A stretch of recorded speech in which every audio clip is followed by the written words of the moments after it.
안녕하세요, 우필입니다. 어그로성 제목이긴 한데 사실 하나님 되는 법은 매우 간단합니다. 이미 내가 하나님이니까요. 관념의 때가 많고 서툰 버전에 나와 이상적이고 고귀한 버전에 나가 함께 공존할 뿐입니다. 단어에서도 이미 표현하고 있네요. 하나님, 즉 존재하는 건 오직 하나의 존재뿐이라고 말이죠. 분리란 없다는 얘기입니다. 물론 이 하나님의 하나가 1, 2, 3의 1의 의미만 있지 않다는 것도 압니다. 한얼, 한사랑 등 다함이 없이 밝은이란 우리나라 고유의 한자 이전의 단어입니다. 얼은 우리의 정신, 혼의 근원을 얘기하기에 한얼님, 한울님, 하늘님을 다시 하나님, 하느님 등으로 현대인들은 사용하고 있습니다. 저 외부의 높은 곳에 계신 절대 권능을 가진 또는 특정 종교만의 하나님이 유일신이라고 하는 순간 이미 하나님이 아닌 거죠. 하나님은 존재함, 근원 그 자체이자 우리 모두 안에 존재하는 절대적 하나입니다. 인간적인 욕망과 두려움, 그리고 집단 이기주의로 만들어낸 에고적 하나님이 아니란 말이죠. 하나님을 영어로 가장 잘 표현한 것이 I am입니다. 나는 곧 하나님이네요. 오직 나만 존재하는데 그럼 저밖에 수많은 사람들은 누구냐고요? 저들도 나입니다. 나의 수많은 버전이죠. 더 많이 각성된 버전, 아직 잠들어 있는 버전 등 수많은 사람들, members를 재구성하는 것을 remembering이라고 합니다. 그래서 우리가 하나라는 진실, 내가 누구인지 기억해내는 것을 remember라고 합니다. 육체를 나라고 아는 사람은 아직 진정한 내가 누구인지 모르는 사람입니다. 참 자아와의 연결이 끊어진 사람이죠. 자신을 영혼으로 아는 사람만이 왜 우리가 하나인지 이해해야 합니다. 우리는 거울을 통해 나를 봅니다. 거울에 비친 나를 봅니다. 그런데 여러분은 실제로 거울을 보신 적이 있나요? 우리는 거울을 본 적이 없고 거울에 비친 나만 봤습니다. 물리적으로도 사실 거울은 분해할수록 텅 빈 허공이며 양자물리학에서도 밝혀진 관찰자 의식 차원에서는 내가 보지 않는 것은 존재하지 않는 것입니다. 즉, 거울은 존재하지 않는다는 것이죠. Only try to realize the truth. What truth? There is no spoon. 그래서 타인과의 관계는 나를 비춰주는 거울이지만 거울이 원래부터 없었다면 바로 그들이 나이고 내가 그들인 것입니다. 인간관계는 인성을 통하여 서로의 혼이 얼마나 성장을 이루었는지 확인할 수 있는 우주의 시스템인 것입니다. 내 얼굴과 내 등을 나의 눈으로 볼 수 없듯이 우리는 타인을 통하여 나의 관념과 본질을 보는 것입니다. 내가 나의 또 다른 모습인 타인의 관념과 사랑하고 시기하고 싸우며 질투하고 화내고 무시하고 서운해하며 풀어지는 말 그대로 나 안에서 놀고 있는 것입니다.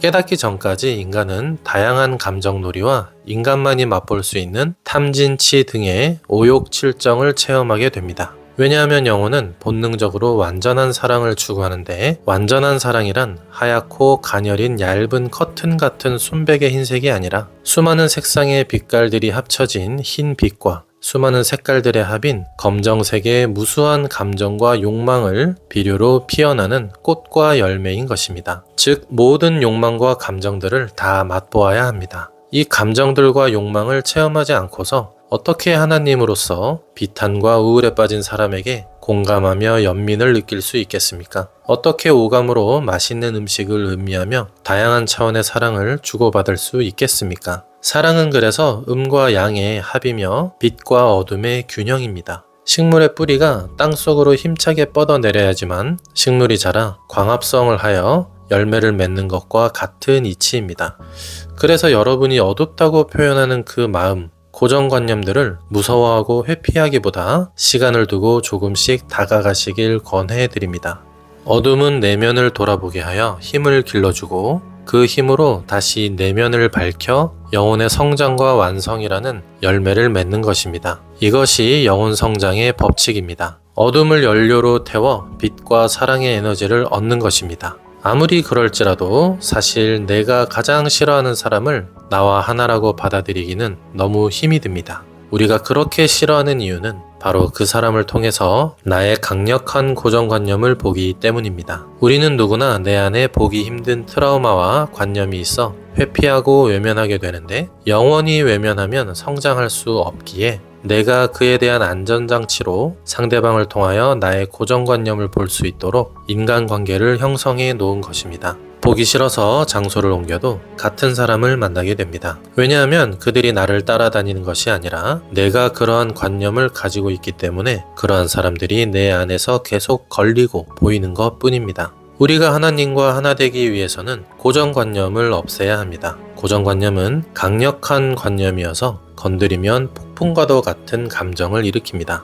억제되고 압축된 가스 탱크와 같은 감정이기 때문입니다. 그래서 영혼의 성장을 목적으로 한 사람이라면 강력한 감정을 일으키는 존재나 상황이 있다면 이때가 바로 우주가 주는 내 고정관념을 알아차려 성장할 기회로 보면 됩니다. 그 관념이 바뀌어야 하는 것이지 상대방을 바꾸려 하거나 탓을 하거나 험담을 해도 세월은 흐르고 내 영혼은 성장하지 못합니다. 이는 외부의 신이 대신 해줄 수 있는 것이 아니라 오직 내 우주의 창조주인 나만이 할 수 있는 것입니다. 고정관념을 바라볼 기회는 곧 내가 성장할 기회인데 내던지면 안 되겠죠? 기회이지만 누구에게나 힘겹고 고된 일이 될 것입니다. 하지만 어쩌겠습니까? 이렇게 힘이 들고 고통스러워야 가치를 깨닫는 성장 시스템인 것을요. 아니 그러면 하느님은 굳이 이렇게 힘들고 어렵게 만들어 놓았냐라고 하신다면 임산부가 10개월간의 임신 과정과 출산 과정을 아무런 통증도 없이 눈 깜빡이듯 1초 만에 아이가 나온다면 자식에 대한 애틋함과 감동, 소중함이 그리 크지 않을지도 모릅니다. 고통 없이 근육과 복근이 얻어진다면 누구나 얻기에 노력의 가치와 성취감도 떨어질 테죠. 사실 이 고통은 무기력과 죄의식, 수치심, 우울감 등의 아주 낮은 진동수의 에너지를 막아주는 역할도 합니다. 그래서 고통을 회피하면 우울해지고 무기력해지기도 하는 것입니다. 영혼의 성장이 멈추었기 때문입니다. 아무튼 이렇게 힘겨운 인간관계로도 내가 누구인지 깨닫지 못하면 이제 우주는 큰 병으로서 신호를 보내기 시작합니다. 웬만한 자극으로는 꿈쩍도 하지 않으니까 최후의 수단을 쓰는 겁니다. 이처럼 고정관념을 바라본다는 것은 당사자에게는 죽기보다 싫고 두려우며 가혹하게 느껴집니다.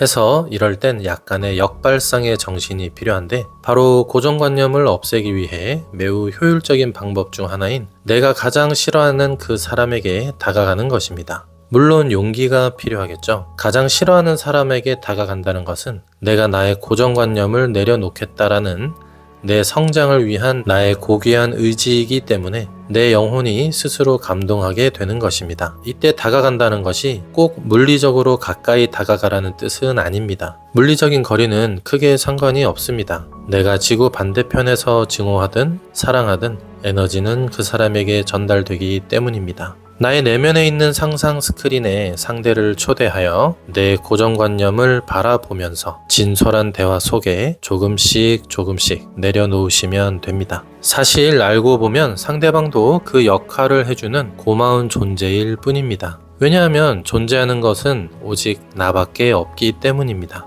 사실 사람들은 나에게 그다지 관심이 없습니다. 내가 나 자신과 그들을 어떻게 생각하는가만 중요할 뿐입니다. 세상은 오직 나의 해석과 관점만이 존재할 뿐입니다. 그러니 세상이 사람이 마음에 들지 않는다면 내 관념을 바꾸어야 합니다. 우리는 아무리 현실이 괴롭더라도 창조주의 능력인 상상으로 현실을 바꿀 수 있습니다. 능숙해질 때까지 훈련이 필요합니다. 그동안 상상력을 사용하지 않았다면 익숙해질 때까지는 시간이 좀 걸립니다. 이것이 바로 내가 내 인생의 창조주이자 하나님이란 뜻입니다. 우리는 고통으로부터 영원한 자유를 얻어 해탈하기 위해서 깨닫는 것이 아니라 삶의 고통을 통하여 진정한 인내와 용서와 사랑을 배워서 세상을 힐링하고 사랑하기 위함입니다. 나만 깨달아서 완전한 자유와 평화를 누리는 곳으로 가고 싶다는 마음이 왜 없겠습니까? 그러나 본질적으로 용기와 사랑이 없는 깨달음은 반쪽짜리 깨달음입니다. 진정한 깨달음이 아닙니다. 깨달음을 인지하기는 했지만 완전히 경험하지는 못한 것입니다.